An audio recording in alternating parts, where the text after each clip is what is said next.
السلام عليكم ورحمة الله. أهلا ومرحبا بكم في فيديو جديد. في هذا الفيديو سأشارك معكم طريقة لجعل رسائل الواتساب تظهر مثل ماسنجر. الطريقة سهلة جدا إخواني، لكن قبل أن نبدأ في هذا الشرح لا تنسى اللايك لهذا الفيديو والاشتراك في القناة إذا كنت جديد معنا. كل ما سنحتاجه في هذه الطريقة هو هذا التطبيق. سأترك لكم رابط تحميل هذا التطبيق في أسفل الفيديو في الوصف وأيضا في أول تعليق.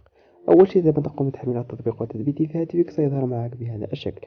أول شيء تقوم بتمرير هذه الخيارات بهذا الشكل كما شاهدتم إخواني الكرام، ثم تقوم بالضغط على هذا الخيار. عندما تقوم بالدخول إلى التطبيق ستجده بهذا الشكل. أول شيء تقوم بتفعيل هذا الخيار، ثم تقوم بتفعيل خيار آخر ستجده في الأسفل. أنا سبق لي وقمت بتفعيله وسيظهر معك بهذا الشكل. عندما ستتوصل بأي رسالة ستظهر معك بهذا الشكل كما شاهدتم إخواني الكرام، مثل ماسنجر كما شاهدتم إخواني الكرام، ويمكنك سحبها إلى الأسفل بهذا الشكل. الآن سوف أقوم بإرسال رسائل من حسابي الآخر إلى هذا الحساب كما تشاهدون إخواني الكرام.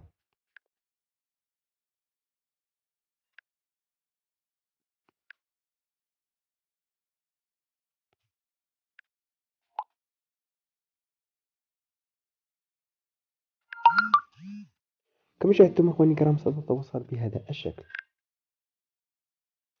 ويمكنك الرد عليها بدون الدخول إلى الواتساب. في حال إذا كنت داخل إلى الفيسبوك أو اليوتيوب أو أي تطبيق آخر يمكنك الرد على الرسائل.